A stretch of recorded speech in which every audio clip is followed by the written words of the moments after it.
I am Mark, 24 years old. When I was just 17, my own mother kicked me out of the house my dead father built for us, just to make room for her new boyfriend and his entitled kids. While I was standing in the hallway, packing my entire childhood into cheap black trash bags, my mother looked me dead in the eyes and said, "It is not just your house, it is our home, and Rob and his kids deserve to feel comfortable here too." She watched her grieving teenage son walk out the front door into the cold night, choosing a man she had barely known over her own flesh and blood. She humiliated me, discarded me like yesterday's garbage, and systematically erased my father's memory from the very walls he paid for with his own sweat. But there was one massive, undeniable thing she did not know. My dad's lawyer had strictly secured my inheritance, and the deed to that exact piece of real estate was legally, entirely in my name. And now, they are the ones crying on the concrete driveway, surrounded by their packed boxes, begging me not to leave them out on the street.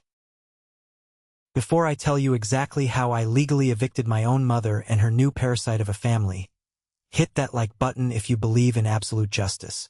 And do not forget to let me know where you are watching from in the comments below. Now, let's go back to where this absolute nightmare began. My dad was my entire world. I know a lot of sons say that, but you have to understand the kind of man my father was to truly grasp the depth of this betrayal. He was not just a parent. He was a force of nature. He worked as a senior civil engineer, and his mind was a beautiful, hyper-organized machine. He was the guy who commanded deep respect in any room he walked into, not because he was loud or aggressive, but because he was profoundly steady. He was the kind of man who would keep faded paper receipts from a lawnmower he bought 10 years ago, perfectly filed away in a heavy steel cabinet in our garage, just in case the warranty ever came into question. He planned for every possible scenario life could throw at us. He believed in structure, in providing, and above all else, in leaving a solid, unbreakable legacy for his family. He spent his weekends attending exhausting HOA meetings just to ensure our neighborhood property values stayed high. He managed his 401k with the precision of a surgeon. He was preparing for a future that he ultimately would never get to see. When I was 15 years old, that unbreakable structure completely collapsed. My dad passed away unexpectedly from a massive widowmaker heart attack. It happened on a random Tuesday afternoon while he was at a construction site. There was no warning. There was no long hospital stay where we could sit by his bedside and say our proper goodbyes. There was just a devastating phone call, a frantic drive to the emergency room, and the sterile, freezing cold walls of a waiting area where a doctor I had never seen before told me my father was gone. Losing him felt like the gravity in my life just vanished into thin air. My entire world flipped upside down overnight. I remember standing in the cemetery a week later, the bitter winter wind biting my face, staring at the polished mahogany of his casket as it was lowered into the ground. I felt entirely hollow. I was a 15-year-old boy staring into a massive void, wondering how I was supposed to learn how to drive a manual transmission, how to tie a Windsor knot for prom, or how to become a man without my primary guide. The funeral was a suffocating blur of black suits, sympathetic nods, and neighbors dropping off endless aluminum foil-wrapped casseroles that I had no appetite to eat. I expected my mother to be a complete wreck. They had been together for over 16 years. They were never legally married, which was a mutual choice they made early on because neither of them believed in the institution of marriage after witnessing their own parents' bitter divorces. But they lived as husband and wife in every single way that mattered. I expected us to lean on each other. I thought we would navigate that massive, painfully empty house together, sharing stories about him to keep his memory alive. But my mom did not waste any time moving on. I understand that profound grief does strange, unpredictable things to the human mind. I understand that she might have been terrified of being lonely in that big house. But the speed at which she completely replaced my father was sickening. Felt entirely unnatural. One moment we were standing at his funeral, listening to his brothers talk about his incredible work ethic and praying for his eternal peace, and before I even had a chance to process the reality of his death, she was already talking about some new guy she met at a local hardware store. His name was Rob. It felt like one minute I was sitting on my bed, staring at my dad's old worn-out leather baseball glove, trying desperately to remember the exact sound of his laugh, and the next minute, this absolute stranger was dragging his heavy work boots across our expensive hardwood floors. It all happened so fast I barely had time to blink. One day it was just me and my mom trying to get by, eating silent, depressing dinners at the kitchen table, and the next, there is this dude lounging on our living room sofa, gripping a cheap domestic beer, acting like he had been paying the mortgage for the last 20 years. Rob was okay at first, I guess. He tried to make awkward small talk about high school sports and the weather, but his presence just did not sit right with me. Every time he spoke, his loud, booming voice felt like sandpaper grating against the walls of a house my father worked his entire life to buy. My dad's stuff was still everywhere. His favorite worn-out leather recliner was exactly where he left it in the corner of the den. His meticulously organized tools were hung on the pegboard in the garage, outlined in black marker so you always knew exactly where the 3/4-inch wrench belonged. His favorite coffee mug, a heavy ceramic thing with a chipped rim that he used every single morning for pitch-black coffee, was still sitting in the dish rack next to the sink. It felt like my dad had just stepped out to pick up groceries and would walk back through the front door any second to ask me how my homework was going. And then Rob fully moved his life in, and suddenly my father began to systematically disappear. It started with small, insidious things. The chipped coffee mug vanished. I asked my mom where it was, and she casually mentioned she threw it in a donation box because it was taking up space and looking cluttered. My chest tightened so hard I could barely breathe. Taking up space? It was one single mug. Then, the tools in the garage were unceremoniously ripped off the pegboard and shoved into a rusted plastic bin to make room for Rob's cheap, dusty golf clubs and his massive, ugly tool chest. My mom would bustle around the house on the weekends, aggressively clearing shelves, packing up old photo albums, and taking down my dad's framed engineering degrees. She would force a tight smile and say, "Oh, we need to make room for Rob's things, honey. We have to be welcoming to our guest." I stood in the hallway, watching her bag up my dad's expensive winter coats to drop off at a charity drive, and my blood absolutely boiled. What was the massive rush? It was not like Rob was paying rent. He was not contributing to the property taxes, the grocery bills, or the utility costs. He just moved his entire existence right on top of the grave of our old life. It felt like my mother was intentionally erasing my dad bit by bit, scrubbing his existence from the very walls of our home just so this new guy would not feel intimidated by the ghost of a vastly superior man. That stung in a way I did not even know was possible. I thought the pain of losing my dad was the absolute worst agony I would ever feel in my lifetime. I was completely wrong. The pain of watching my own mother erase him as if he never mattered was entirely worse. A couple of months after the funeral, while the house was rapidly transforming into a dedicated shrine for Rob's mediocre lifestyle, we got a phone call from my dad's lawyer. I remember that specific Thursday morning so clearly because it was probably the one single time since my dad's death that I actually felt a spark of genuine hope. The lawyer, Mr. Abernathy, was a stern, brilliant older gentleman who had been my dad's personal friend and legal counsel for over a decade. He called us into his office downtown. The room smelled heavily of old paper, polished wood, and expensive leather. He sat me down across his massive mahogany desk, folded his hands neatly over a thick manila folder, and explained the absolute reality of my future. My dad left absolutely everything to me. Not a single red cent went to my mom.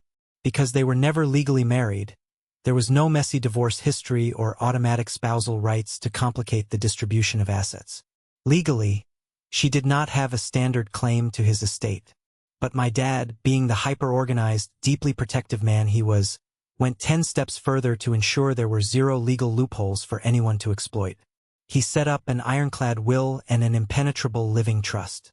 The diverse real estate portfolio he had built over 20 years, the high-yield savings accounts, the massive college fund he had been contributing to since the day I was born, it was all legally mine. It was locked down so tight that even if my mother wanted to hire a sleazy attorney and file a frivolous lawsuit to contest the will, she would be laughed right out of the courtroom and hit with legal fees. The lawyer looked me dead in the eye and told me that my father had structured this specifically to protect me and ensure my future was untouchable. I was completely overwhelmed. I was just a 15-year-old kid struggling through my sophomore year of high school, trying to figure out advanced algebra and how to talk to girls. And suddenly I was sitting in a high-rise law office being told I held the keys to valuable properties and a financial future I could barely comprehend. My mom, sitting in the plush leather chair right next to me, tried desperately to play the role of the supportive, loving parent. She reached over, grabbed my shoulder, her heavy floral perfume suffocating me, and said in a sickly sweet voice, "Hey, I'm so happy for you, sweetheart. Your dad loved you so much. This is such a blessing." But I could see the cold, hard calculation in her eyes. The maternal mask slipped for just a fraction of a second, but I saw it clearly. She was furious. She was seething with jealousy. She had clearly assumed she would get a massive financial payout, a golden ticket to fund her brand new life with Rob. She probably envisioned selling the main house, taking the cash, and buying a fancy place with her new boyfriend to start over. But the bank accounts were firmly sealed. The properties were entirely out of her reach. My dad made sure of it. Because of the exact way the trust was set up, neither she nor I could liquidate or touch the bulk of the financial inheritance until I turned 21, though the deed to the primary house was legally in my name through the trust immediately. She had zero custody over the assets. She was just a permanent guest in my house. It did not take long at all for her true colors to bleed through the supportive mother act.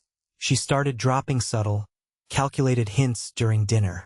She would casually bring up how expensive the weekly groceries at Walmart were getting, or how the skyrocketing property taxes on the house were such a heavy burden for a single mother to bear without any help. Then, the subtle hints turned into aggressive, direct pressure.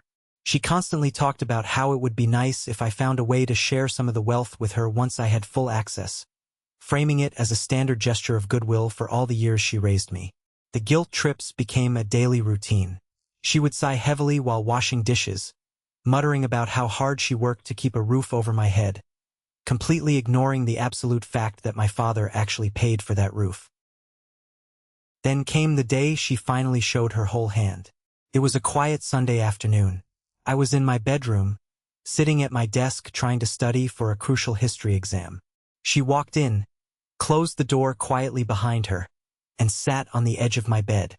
She used her soft, motherly voice, the exact one she used when I was a little kid, and scraped my knee on the driveway. She looked at me with wide, innocent eyes and asked if I would consider signing some paperwork to transfer the deed of our primary house into her name. I gripped the edge of my mattress, staring at her in absolute disbelief. I asked her why in the world she would even ask me that. She went on a long, rambling monologue about how it would make things so much easier with Rob. She claimed Rob felt incredibly insecure living in a house owned by a teenager. She said it emasculated him to know he was living under a roof legally belonging to his girlfriend's kid. She wanted to show him that he was truly welcome, that they had a permanent, secure future together, by putting the property legally in her name. In her twisted, desperate reality, this was all about making her new boyfriend feel comfortable and establishing a new patriarch in the family. But to me, the message was loud and clear. She was explicitly choosing him over me. I was a grieving 15-year-old boy. I had just lost the most important, grounding person in my life. I was still trying to figure out how to wake up every morning without feeling like my chest was caving in. And here she was, basically begging me to give up the biggest piece of my dad's legacy just to make her new boyfriend feel cozy. It was a profound, sickening betrayal. It was like she did not even think for a single second about how it might feel for me, her own child, to hand over my father's house to a stranger who contributed nothing to our lives.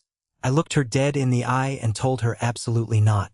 I told her I couldn't even if I wanted to, because my dad's will and the trust were set up so that the assets were completely frozen from transfer until I reached adulthood.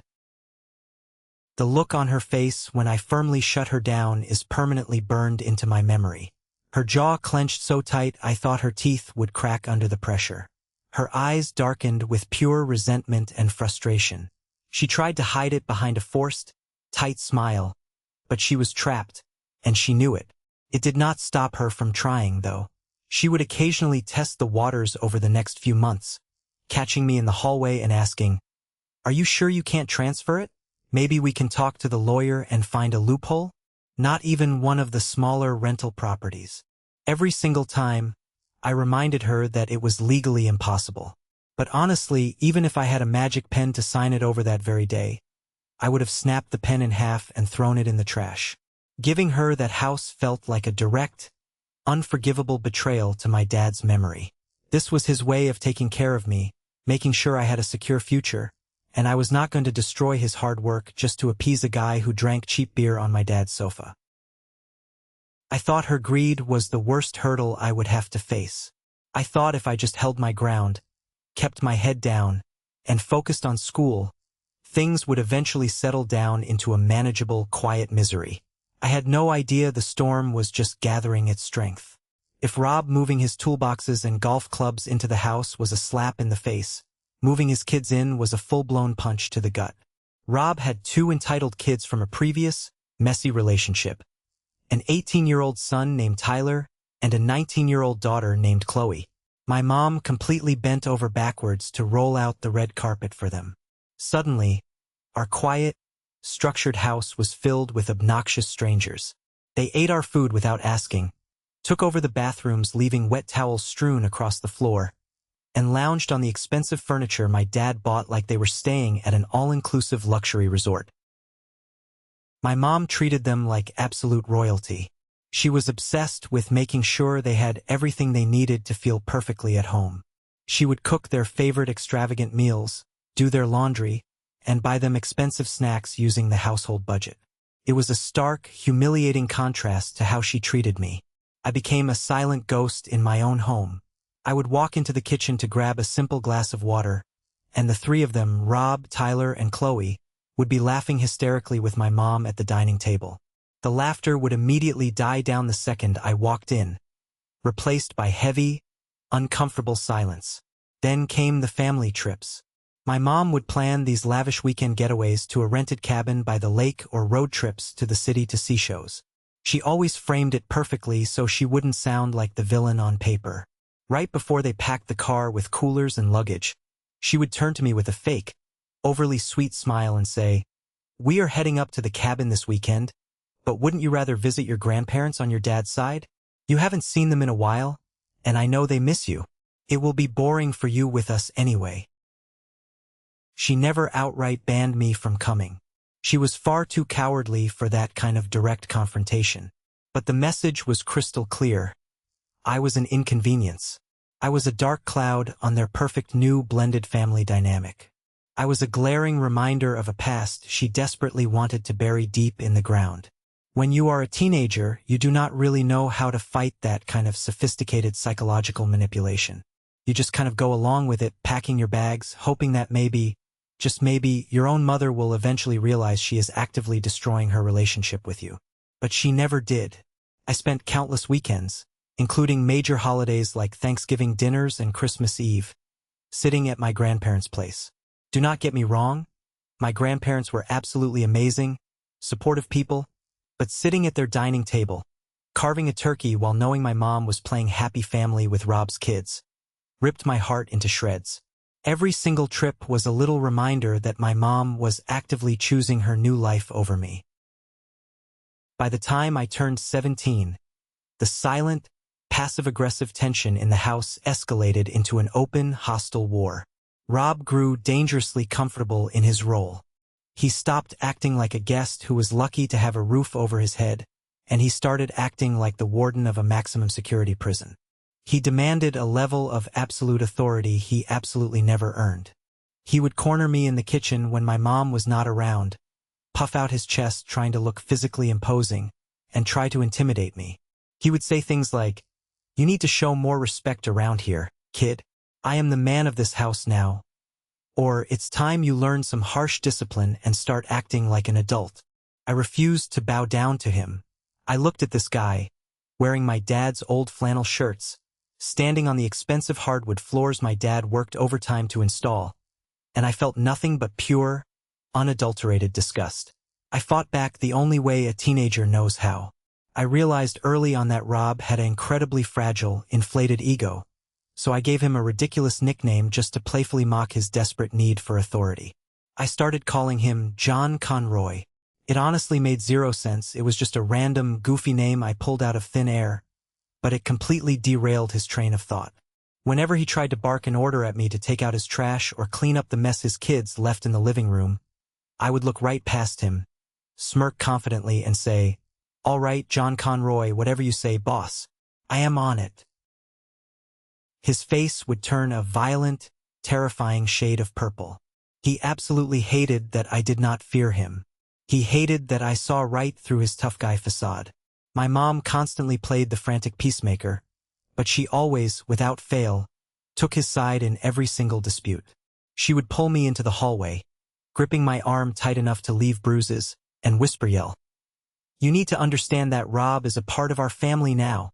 You have to stop disrespecting him. You are making my life miserable." I would rip my arm away and tell her exactly what she did not want to hear.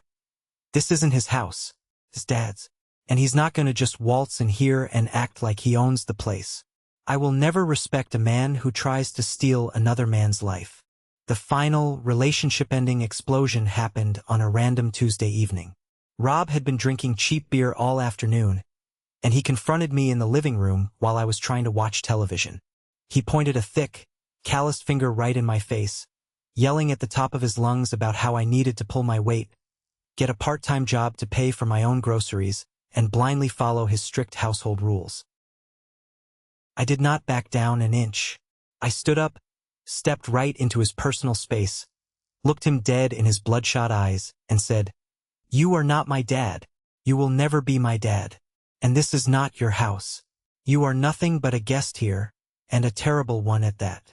Rob absolutely lost his mind. He lunged forward, his face contorted in rage, screaming horrific obscenities. My mom came rushing in from the kitchen, dropping a dish towel, completely hysterical. She stepped right between us, pushing me back aggressively. She grabbed the collar of my shirt and screamed, "Why do you always have to pick a fight with him? Why can't you just respect him and make this arrangement work for my sake?" I looked at her, my own mother, aggressively defending a hostile, drunk stranger against her own teenage son. Why should I? He doesn't respect me, and he clearly doesn't respect that this was Dad's house. He is a parasite. Rob stormed out of the room, slamming the heavy oak front door so hard the framed family pictures rattled violently against the drywall. My mom stood there in the center of the living room, breathing heavily, looking at me with pure, unfiltered resentment. She crossed her arms, her face turning to absolute stone. "This isn't working," she said coldly, her voice devoid of any maternal warmth. "We can't keep fighting like this every single day." And then, without shedding a single tear, without a flinch of hesitation, she dropped the ultimate bomb. "I think it's best if you find somewhere else to stay for a while." The room started spinning rapidly. The air got sucked completely out of my lungs. I stared at her, waiting for the punchline, waiting for her to realize the horrific gravity of what she had just said to her child. But her expression did not soften. "Wait," I said, my voice shaking uncontrollably despite my best efforts to stay strong. "My house? You are actively kicking me out of my own house." She sighed, a patronizing, exhausted sound, as if I was being entirely unreasonable and dramatic. "It's not just your house, Mark. It's our home. And Rob and his kids deserve to feel comfortable and safe here too. I'm doing this for your own good, so you can have some space and cool down your temper." It was the ultimate, unforgivable betrayal. She was throwing her 17-year-old son out onto the street to please a man she had known for 2 short years. She genuinely thought if I was not around to remind her of her past, they would have their perfect little blended family, and everything would be sunshine and rainbows. I did not argue anymore. I did not scream or beg. The intense, fiery anger inside me went completely, terrifyingly cold. I turned around without another word, walked heavily up the stairs to my childhood bedroom, and pulled out heavy black trash bags from the closet. I started aggressively throwing my clothes, my school books, and the precious few keepsakes I had of my dad into the bags. I did not know exactly where I was going long-term, but I knew with absolute certainty I could not stay under that toxic roof for one more second. I pulled out my phone and called my grandfather. He answered on the first ring, heard the dead tone in my voice, and told me he was already on his way. I carried my heavy bags down the stairs and out the front door, slamming it shut behind me. Sitting in the passenger seat of my grandfather's truck, watching the warm porch lights of my childhood home fade into the distance, I officially left my old life behind. But as I gripped the door handle until my knuckles turned white, I made a silent, unbreakable promise to myself. I was not leaving forever. Living with my grandparents ultimately saved my sanity and my future. Their house was a fortress of absolute peace and unconditional love. The night I arrived, shivering from the cold and the profound shock of being discarded by the woman who gave birth to me, my grandfather carried my trash bags into the spare guest room. He put a heavy, warm, calloused hand on my shoulder, looked me straight in the eye, and said the exact words I desperately needed to hear. "You are always welcome here, kiddo. Don't let anyone make you think otherwise. You are blood, and blood takes care of blood." I finally let the tears fall that night. I laid in that unfamiliar, squeaky bed, staring up at the popcorn ceiling, feeling incredibly safe but entirely broken inside. The wound in my chest, inflicted by my own mother, was wide open and bleeding heavily. The sheer, unbelievable audacity of my mother over the next few months was staggering. She would actually have the nerve to come over to my grandparents' house to visit me on Sunday afternoons, acting like she had just sent me away to a fun summer camp instead of heartlessly kicking me out onto the street. She would sit on my grandparents' floral sofa, sipping sweet iced tea, and say things in this sickeningly sweet, fake voice. "I love you, Mark. You know that, right? I'm just trying to make sure everything stays peaceful for everyone in the family." She even brought over a battered cardboard box filled with my old childhood toys, my favorite video games, and my baseball trophies, claiming she thought I would want them here to feel more at home. In reality, she was methodically purging me from the house, piece by piece, boxing up my entire existence, and smiling brightly while she did it. She would talk endlessly about how Rob needed space to feel at home, and how I would surely understand her tough parental choices one day when I was older and had a family of my own. I stopped engaging completely. I gave her short, polite one-word answers. Yes, no, fine. Emotionally, I built a massive, impenetrable concrete wall between us. She had made her choice, and now I was making mine. I realized in those quiet moments at my grandparents' house that my mother was never, ever going to be the supportive parent I needed. She was entirely consumed by building this new, pathetic life with Rob, and I was just inconvenient collateral damage. I figured if she could pick Rob over her own flesh and blood, I could choose to focus entirely on myself. I took all of that boiling anger, the deep betrayal, and the profound grief over my father, and I weaponized it. I poured every single ounce of my energy into securing my future so I would never be at the mercy of someone else again. I focused entirely on my education. Thanks to the massive college fund my dad brilliantly set up in the Untouchable Trust, I did not have to worry about crushing student loans or working 3 grueling part-time jobs just to survive. I graduated high school with top honors and went straight into a highly competitive university program. I earned a bachelor's degree in business and finance, poring over textbooks late into the night. Almost immediately after graduation, I secured a high-paying position at a major corporate logistics firm. I was relentless. Within 2 short years, I earned a major promotion, and my salary was more than enough to make me completely financially independent. I was building myself into exactly the kind of man my father would be incredibly proud of. I learned how to stand firmly on my own 2 feet, how to aggressively manage a 401k, and how to navigate the ruthless corporate world without a mother's guidance. And all the while, the clock in the back of my mind was ticking down to 0. The day I finally turned 21, the legal restraints on my inheritance completely dissolved. I sat in Mr. Abernathy's polished office once again, gripping an expensive pen, signing the final mountain of legal paperwork. The trust officially transferred full, unrestricted, absolute control of the entire estate directly to me. I now held the immense legal power over the high-yield bank accounts, the diverse stock investments, and most importantly, the real estate portfolio. I wasn't an angry, helpless 17-year-old kid crying into a trash bag anymore.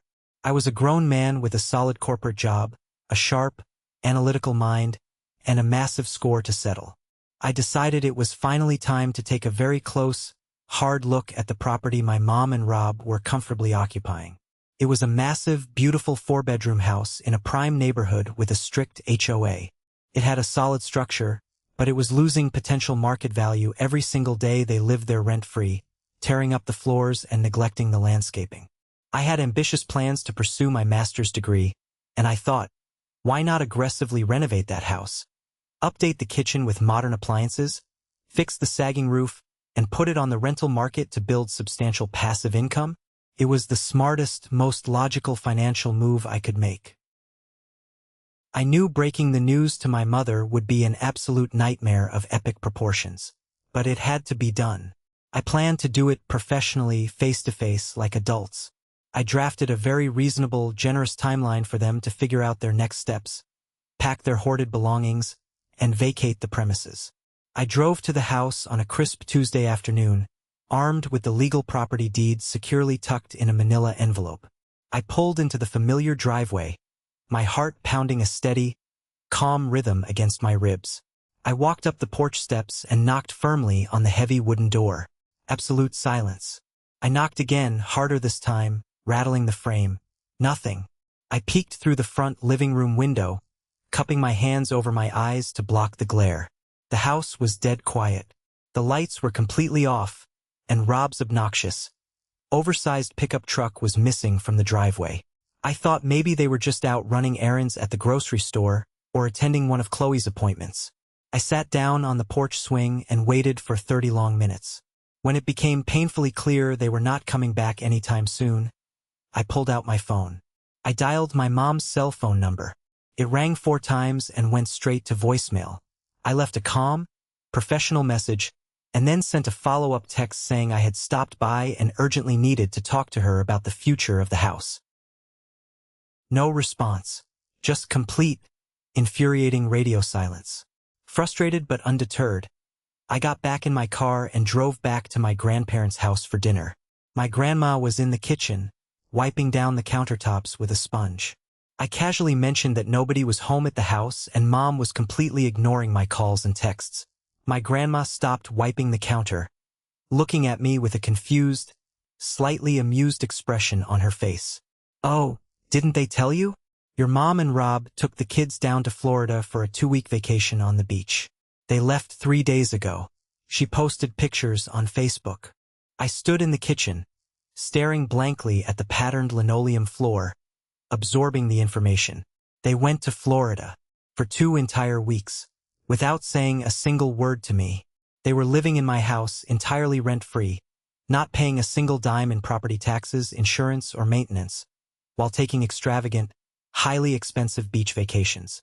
They were treating my father's hard-earned legacy like their own personal free ride, treating my valuable property like a vacation home they could just leave whenever they wanted without any accountability.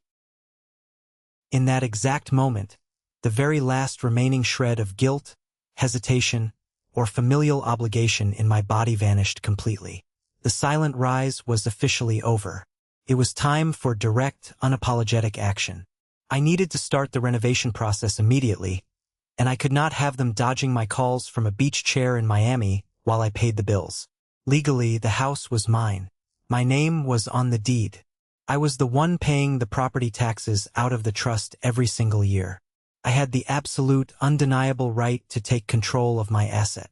So, I picked up my phone, searched for a highly rated local emergency locksmith, and scheduled an appointment for the very next morning at 8 a.m. sharp. If they wanted to treat my house like a cheap hotel they could come and go from as they pleased, they were going to learn a very hard, very legal lesson about real estate and property management. They thought I was just a naive, broken kid who walked away in tears all those years ago. They thought they had permanently won the war. But I was about to show them exactly whose house they were sleeping in. The very next morning, the sun was barely rising over the horizon when I pulled my car into the familiar driveway of my father's house. I was not alone. Parked right behind me was a heavy white commercial van belonging to a highly rated local locksmith company. I stepped out into the crisp morning air, holding a black coffee from a nearby drive-through, feeling a strange, intoxicating mix of pure adrenaline and absolute, unwavering calm. The locksmith, a burly, no-nonsense guy named Mike, grabbed his heavy canvas tool bag from the back of his van and asked me which specific doors needed new hardware. I reached into my leather briefcase and handed him a fresh, legally notarized copy of the property deed proving my absolute ownership of the real estate. I looked him dead in the eye and told him to change every single lock on the premises. I wanted the heavy mahogany front door secured. I wanted the sliding glass patio door in the back completely rekeyed. I wanted the side garage entrance replaced, and I even wanted the heavy rusted padlock on the wooden perimeter fence swapped out for something industrial. I wanted the entire property locked down tighter than a bank vault. I stood on the front porch, sipping my bitter coffee, listening to the heavy metallic clicks and the loud whir of Mike's power drill.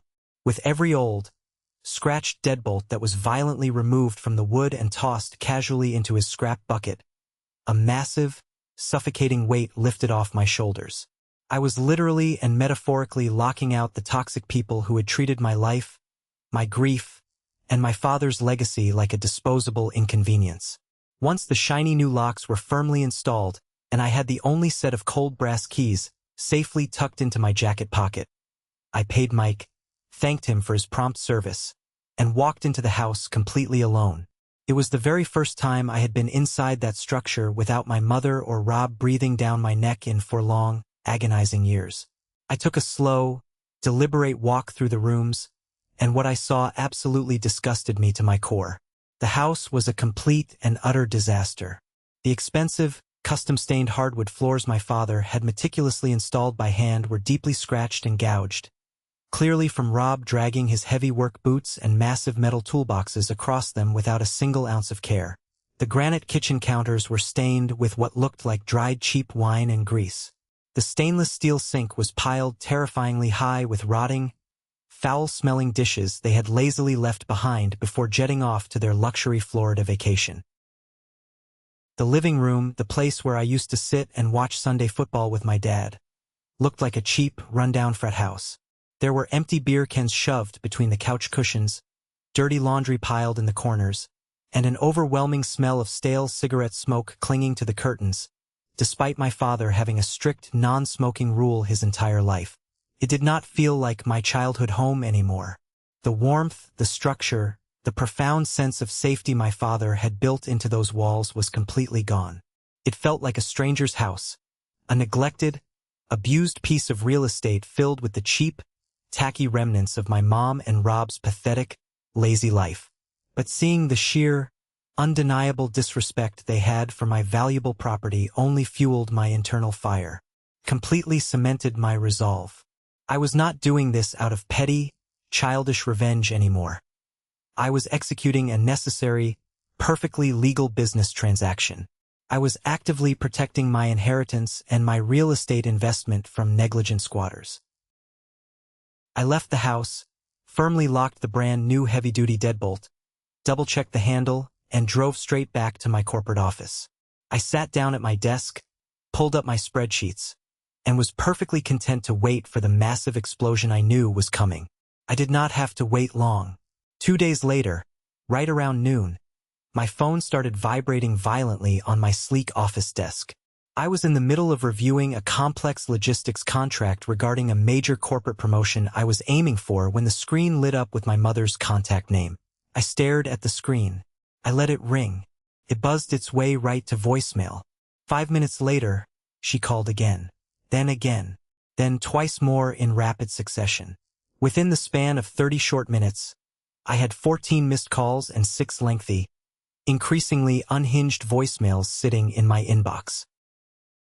I leaned back in my ergonomic office chair, took a deep breath, put my phone on speaker, and listened to the absolute chaos unfold. The first voicemail was pure, unadulterated confusion. "Mark, it is your mother. Why is my front key not turning in the lock? Did you do something to the door while we were gone? Call me back immediately. We are all exhausted from the early flight, the kids are complaining, and Rob is getting extremely angry standing out here on the porch. By the third voicemail, the mild confusion had violently morphed into sheer, entitled rage. Mark, pick up your damn phone right now. How could you possibly do this to us? This is completely disrespectful and illegal. We have all our heavy luggage sitting on the porch and we cannot get inside our own home. You better get over here right this second and open this door before Rob loses his temper and breaks a window to get inside. I actually smiled. The absolute, breathtaking entitlement was almost impressive. They genuinely, truly believed they could vanish for 2 whole weeks on a highly expensive beach vacation, completely ignore my desperate, repeated attempts to contact them about the future of the property, and then just casually waltz back into a house they did not legally own, paying 0 rent, and expect everything to be perfectly fine. I finally picked up the phone on the 15th incoming call. I did not even get the chance to say hello. My mother was screaming so loudly the audio on my phone speaker visibly clipped. Why did you lock us out of the house? What is wrong with your brain? Get over here now, she shrieked, her voice echoing loudly, accompanied by the sound of Rob cursing heavily in the background. I did not raise my voice. I kept my tone incredibly steady, channeling the exact calm, ruthless, professional cadence I used in high-stakes corporate negotiations. I told her that I had been trying to reach her for days to discuss my plans for the property, but she was apparently too busy sipping margaritas on a Florida beach to answer her phone or reply to a simple text message. I explained, using clear, undeniable legal terms, that the grace period was over. I had every legal right to secure my asset, and I was officially taking back the house to begin major, structural renovations. She did not want to hear a single word of logic. She completely ignored the concept of legal ownership, the inheritance, or the trust. She kept crying and yelling, completely ignoring the reality of the situation. You cannot just kick us out like this. This is still my home. I raised you in this house. You cannot just take it away from me like some ruthless banker. We have absolutely nowhere else to go right now. You are making us homeless. I let her scream until she ran out of breath. Then, I told her plainly that I was not a monster and I was not leaving them to sleep on the concrete street that night. I informed her that the locksmith had hidden a spare key in a heavy-duty, combination lockbox secured to the side gate, and I calmly gave her the 4-digit code. But I immediately followed it up with a strict, legally binding, non-negotiable ultimatum. Listen to me very carefully, Mom, I said, my voice cold as ice. You have exactly 2 weeks to find somewhere else to live. I am giving you 14 days to pack your garbage, rent a moving truck, and completely vacate my property. I am not asking you. I am telling you. After 14 days, the professional renovation crew arrives to tear down the walls. If you or Rob or his entitled kids are still inside that house, I will not hesitate to call the local sheriff and have you all formally escorted off the premises for criminal trespassing. Do you understand me? The silence on the other end of the line was heavy, thick, and suffocating. It was almost worse than the deafening shouting. When she finally spoke, her voice was low, trembling with a highly manipulative mix of manufactured heartbreak and pure venom. I never, in a million years, thought you would do something this evil to your own mother. You are acting exactly like your father right now, and not in a good way. That comment hit me like a physical, brutal punch to the gut. She was actively trying to insult me by comparing me to the greatest, most honorable man I ever knew, the man whose wealth she was currently trying to leech off of. I did not take the bait. I did not let her see me bleed. I will take that as a massive compliment, I replied coldly. 14 days. The clock is ticking. I hung up the phone and placed it face down on my desk. I knew if I backed down even a fraction of an inch, if I showed even a sliver of emotional weakness, I would never be able to move forward. I thought the worst of the confrontation was over. I thought the boundary was set. I was incredibly, dangerously wrong. The real psychological war was just beginning. The very next morning, the sky was overcast and gray as I drove back to the house. I had scheduled an early meeting with my general contractor, a tough, experienced guy named John, to take precise measurements of the backyard and discuss the strict timeline for tearing down the outdated kitchen cabinets and ripping up the ruined flooring. I pulled my car into the driveway, fully expecting my mother and Rob to be quietly packing boxes inside, wallowing in their inevitable defeat, realizing they had finally lost the war. Instead, I was greeted by a highly orchestrated ambush. As soon as I stepped out of my car, holding my clipboard and a tape measure, the heavy front door violently swung open, slamming against the exterior siding. Rob marched out onto the porch, his face flushed a bright, dangerous shade of red. He was followed closely by my mother, who was already wiping away theatrical tears.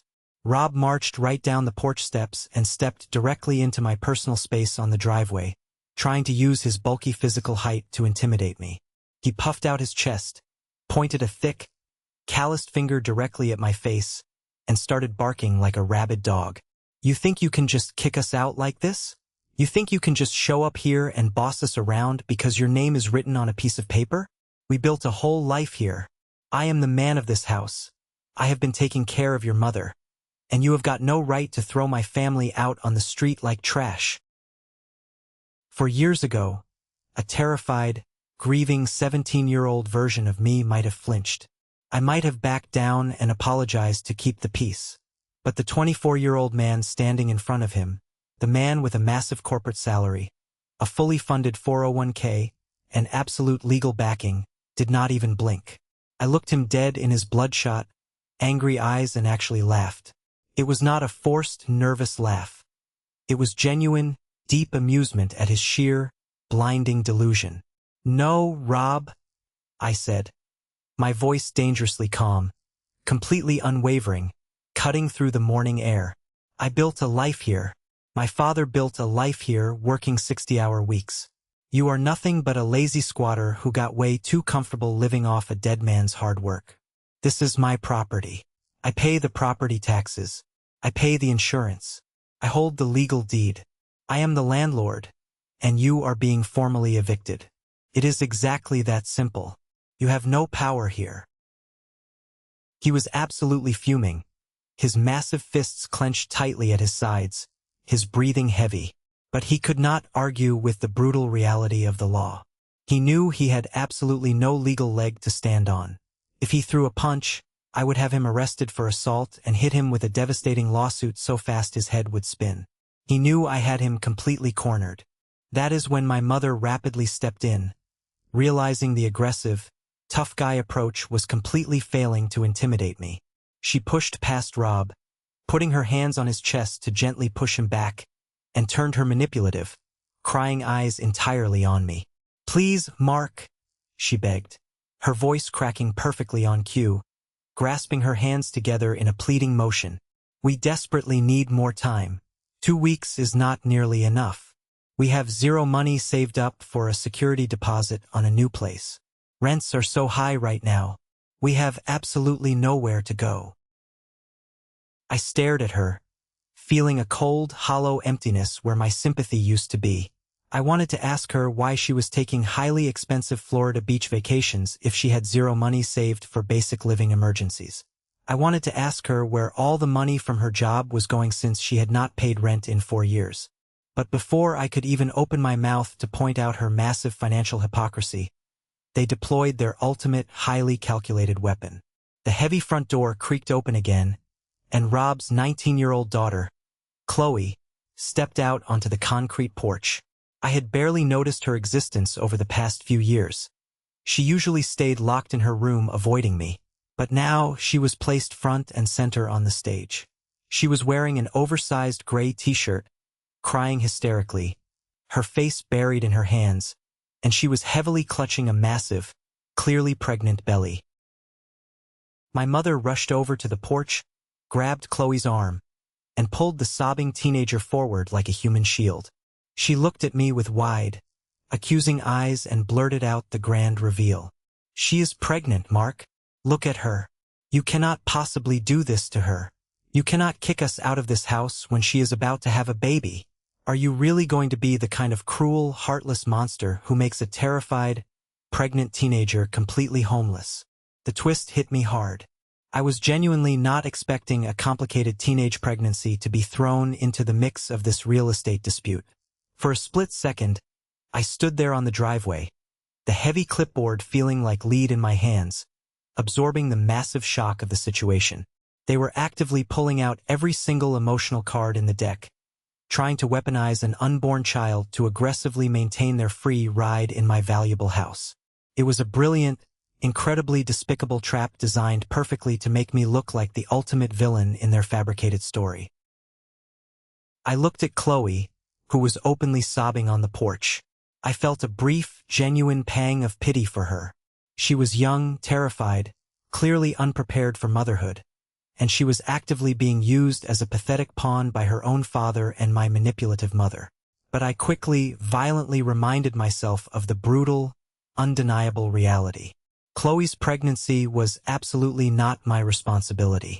Rob's total inability to financially provide for his own pregnant daughter was not my financial burden to bear. They had 4 entire years to save money while living completely rent-free in a fully paid-off house. They chose not to. They chose vacations, cheap beer, and comfortable complacency instead of preparing for the real world. I took a deep, steadying breath, grounding myself. I looked directly at my mother, entirely bypassing her human shield, and completely shattered their grand illusion. I am truly, genuinely sorry that Chloe is in a tough spot, I said, my voice projecting clearly and firmly across the driveway, making sure all 3 of them heard every single syllable. Having a baby is a massive responsibility, but this absolutely does not change the law, and it does not change my timeline. You have exactly 13 days left. If you desperately need money for a security deposit, maybe you should have skipped the luxury Florida beach trip. I am not changing my mind. Start packing.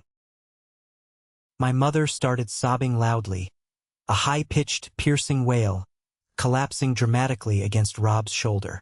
Rob stood there looking like he was going to have a massive stress-induced stroke, his face purple with suppressed rage. I completely ignored their theatrical, pathetic performance. I turned my back on them, walked right past their frozen bodies, and spent the next solid hour measuring the backyard dimensions and discussing property values with my contractor, John. I did not look back at the porch once. When I finally drove back to my grandparents' house that evening, the intense psychological warfare massively expanded. My phone started buzzing relentlessly, lighting up my car's dashboard with endless text messages and incoming calls from distant relatives I barely spoke to. My mother had clearly spent the entire afternoon crying on the phone, calling every single aunt, uncle, and cousin in her extensive contact list, spinning a highly edited, deeply tragic narrative about how her evil, greedy, corporate son was ruthlessly throwing his own mother and a helpless pregnant girl out onto the freezing streets. My aunt, who had not called me on my birthday in 5 years, sent me a massive multi-paragraph text message detailing how utterly disappointed she was in me, claiming I was permanently destroying the family over a piece of real estate and a petty grudge. An older cousin left a nasty, aggressive voicemail calling me a heartless corporate sellout who cared more about a padded bank account and inheritance money than actual family blood. They were all acting like I was some comic book villain, completely and utterly ignoring the massive, glaring fact that my own mother had ruthlessly thrown me out like yesterday's garbage when I was just a grieving 17-year-old high school student. I sat at the worn wooden kitchen table, staring blankly at the toxic messages continuously flooding my screen. It was absolutely infuriating. The sheer hypocrisy made my blood boil. I desperately wanted to reply to every single one of them. I wanted to send them all high-resolution pictures of the property deed. I wanted to send them a detailed, itemized list of exactly how much money my mother had squandered on vacations while living in my house. But I quickly realized that arguing with flying monkeys is a total, exhausting waste of time. They did not want the complex truth. They wanted the simple, digestible drama. My grandmother walked into the kitchen, wiping her hands on her apron. She took one look at my face, saw the intense, vibrating stress radiating from my posture, and poured me a hot cup of black coffee. She sat down across from me, her old, weathered eyes sharp and incredibly wise. "Listen to me very carefully, Mark," she said firmly. tapping her finger on the wooden table for emphasis. Do not let them guilt trip you into thinking you are the bad guy here. You are absolutely not. Your father left you that house and that trust fund to secure your future, not to permanently subsidize her terrible life choices. If these loudmouth relatives are so incredibly worried about her being homeless, they can open up their own wallets and invite her into their own spare bedrooms. Notice how not a single one of them is actually offering her a place to stay. She was absolutely, undeniably right. The realization was incredibly freeing, like stepping out of a suffocating fog. These people loved the drama, but they would never actually take on the massive burden of housing Rob and his entitled family. I picked up my phone, turned it entirely on silent, tossed it casually onto the kitchen counter, and went upstairs to sleep. The dangerous trap of familial complacency was completely broken. I was fully rested and ready for the final showdown. The 14th day finally arrived. The ultimate deadline. I woke up well before my alarm even had a chance to go off, my mind razor-sharp and entirely focused on the objective. I showered, put on a clean, pressed button-down shirt, grabbed the finalized, signed renovation contracts in my leather folder, and drove to the property. Part of me, a very small, naive part, genuinely hoped they had accepted the harsh reality of their situation and quietly moved out during the night to save themselves the ultimate public embarrassment of a forced eviction. I was completely wrong. My mother was obsessed with dramatic spectacles, and she was going to actively play the bleeding victim until the bitter, absolute end. When I slowly pulled my car up to the curb, the front lawn looked like a chaotic, incredibly depressing flea market. There were heavy cardboard boxes scattered everywhere, black trash bags full of cheap clothes bursting at the seams, and ugly, worn-out furniture piled haphazardly on the green grass my father used to obsessively mow. But the messy lawn was not the worst part of the scene. Standing around the scattered boxes, arms crossed firmly over their chests and glaring at me like an angry, pitchfork-wielding mob, were several of my mother's extended relatives. She had intentionally called in a live audience for the grand finale of her victim narrative. I put my car in park, took a deep, centering breath, stepped out, and walked slowly, deliberately up the concrete driveway. I did not look down at the ground. I kept my chin high, my shoulders squared, making direct, unflinching eye contact with every single person standing on my property. As soon as my foot hit the bottom step of the porch, my mother broke away from the protective group of relatives and rushed frantically toward me. Her face was bright red and puffy, heavy tears streaming down her cheeks in a perfectly practiced rhythm. She launched into a desperate, highly emotional speech, projecting her voice so her assembled crowd could hear every tragic word. I cannot believe you are actually doing this to us, Mark. You are my only son. How could you possibly turn your back on your own mother when I need you the absolute most? We have nowhere to go. We are completely ruined because of you. If I had not spent the last 4 grueling years building a massive, impenetrable emotional fortress around my heart, her desperate performance might have actually broken me. The relatives murmured loudly in agreement, shaking their heads at me in obvious disgust. One of my aunts, the one who had sent the nasty text message, stepped aggressively forward, pointing a heavily manicured finger directly at my chest. Family is supposed to stick together, my aunt snapped, her voice dripping with venom. Your mother gave you life. She has done so much for you, and you are acting like a ruthless, cold-blooded landlord kicking out a pregnant girl. You should be deeply ashamed of the man you have become. I looked calmly at my aunt, then looked back at my mother, who was hiding her face in her hands, peeking through her fingers to gauge my reaction. The anger inside me did not explode. It condensed into a diamond-hard, blinding clarity. Family? I asked, my voice echoing loudly, cutting through the murmurs, loud enough for the entire street to hear clearly. You want to talk about family sticking together? Where exactly was this deep family loyalty when she viciously kicked me out of this exact house when I was 17 years old? Where were all of you when she explicitly chose a man she barely knew over her own grieving teenage son? Did any of you call me then to offer me a place to sleep? The entire crowd went completely, uncomfortably silent. You could hear a pin drop on the concrete. My aunt slowly lowered her pointing hand, her eyes darting nervously between me and my mother, clearly caught entirely off guard. My mother's jaw literally dropped, her fake tears suddenly freezing on her red face. She had conveniently, masterfully left that crucial part of the story out of the tragic narrative she had sold to them. "This is not a negotiation, and this is not a family meeting," I continued, turning my attention entirely back to my mother and Rob, who was standing silently in the background, staring at his boots, finally realizing he had absolutely zero power in this dynamic. "I gave you 2 full weeks. That is a luxury you never gave me. The demolition contractor arrives in exactly 1 hour with a heavy crew. If your boxes are not off my grass by the time his commercial truck pulls into this driveway, they are going straight into the rented dumpster, and I will have you removed for trespassing." My mother instantly switched tactics, completely dropping the angry victim routine and shifting into pure, unadulterated desperation. She lunged forward and grabbed my arm, her grip frantic and tight. "Please, Mark, please, just give us 1 more month. Just 30 short days. We will find a cheap apartment, I promise on my life. We just need a little more time to gather the funds." I looked down at her shaking hand gripping my clean shirt. I vividly remembered the day I sat on my bed and begged her not to let Rob erase my father's memory. I remembered the cold, dead look in her eyes when she told me to pack my trash bags and leave my childhood behind. "I already gave you all the time you are ever going to get from me," I said, firmly but gently peeling her desperate fingers off my arm.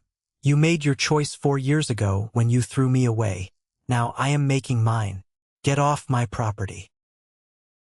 Rob finally stepped forward, not to fight me, not to puff out his chest, but to grab my mother's shoulder and pull her gently toward their heavily packed pickup truck. He looked completely and utterly defeated. The fight was totally drained out of him. He knew the long charade was finally over. Chloe was already sitting in the cramped back seat of the truck, staring out the window, crying quietly into her hands. I stood on the porch, leaning casually against the wooden railing my father had built with his own 2 hands, and watched them frantically load the last of their pathetic belongings into the truck bed. The relatives, realizing there was absolutely no dramatic victory left to consume and that they had loudly backed the wrong, hypocritical horse, awkwardly shuffled back to their own vehicles. They avoided my gaze entirely, starting their engines and driving away without saying another single word in my mother's defense. When Rob finally slammed the heavy metal tailgate shut and climbed heavily into the driver's seat, my mother rolled down the passenger side window. She looked at me one last time across the driveway, her face a terrifying mask of pure, venomous hatred. All the fake motherly love was completely gone. "I will never, ever forgive you for doing this to us," she hissed, her voice shaking with rage. "The feeling is entirely mutual," I replied calmly. I stood there and watched Rob's overloaded truck pull out of the driveway, turn the corner, and disappear completely down the street. The heavy, suffocating dark cloud that had been hovering menacingly over this house for 4 agonizing years completely vanished into the morning air. The atmosphere felt incredibly light. I pulled the shiny brass keys out of my pocket, unlocked the heavy front door, and walked inside. The house was entirely empty. The silence was absolutely beautiful. The villains had finally fallen, and the castle was officially, unequivocally mine again. The renovation process officially started exactly 1 hour later, precisely as scheduled. When the contractor's heavy crew arrived, marching into the house with their boots and tools, and began swinging massive steel sledgehammers into the outdated, grease-stained kitchen walls, the loud, destructive noise felt like absolute music to my ears.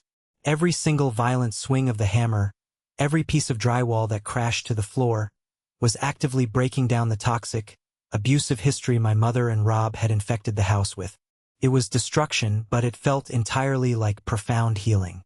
Over the next 3 months, I poured my time, my weekends, my corporate salary savings, and my own creative vision into completely transforming the property. We ripped up every square inch of the scratched, ruined hardwood and laid down sleek, modern, highly durable flooring. We completely updated the failing plumbing, painted every single room in bright, clean, inviting colors, and completely modernized the bathrooms with new fixtures and tile. We landscaped the front yard, completely erasing the dead patches of grass where Rob used to park his leaky truck. By the time the suffocating construction dust finally settled and the strict city inspections were passed with flying colors, the house was utterly unrecognizable from the depressing, cluttered shrine Rob had slowly turned it into. It was beautiful, highly functional, and most importantly, incredibly valuable on the real estate market. I put it on the competitive rental market, and within a single week of listing it, I had a lovely, quiet young professional family sign a rock-solid 2-year lease agreement. The monthly rental income was substantial.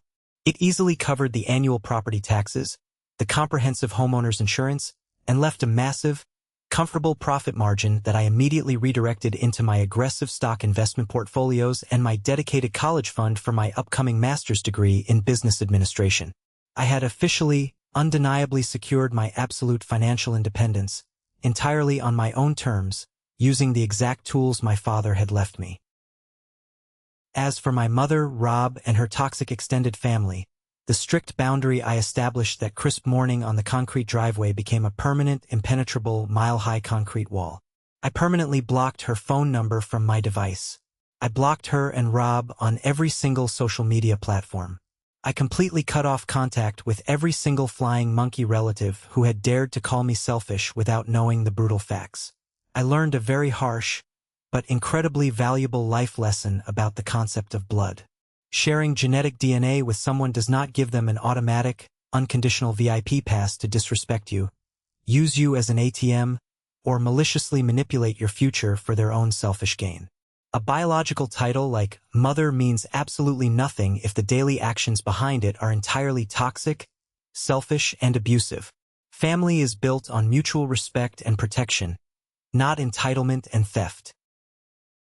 I realized, sitting in my quiet apartment looking over my financial spreadsheets, that my father's absolute greatest gift to me was not just the physical real estate portfolio or the massive amount of money secured safely in the trust. His greatest, most profound gift was the structural foundation of total independence. He built an ironclad legal fortress around me, perfectly designed by a brilliant lawyer, so that when the very people who were supposed to love and protect me inevitably failed, I had the ultimate power and the resources to protect myself.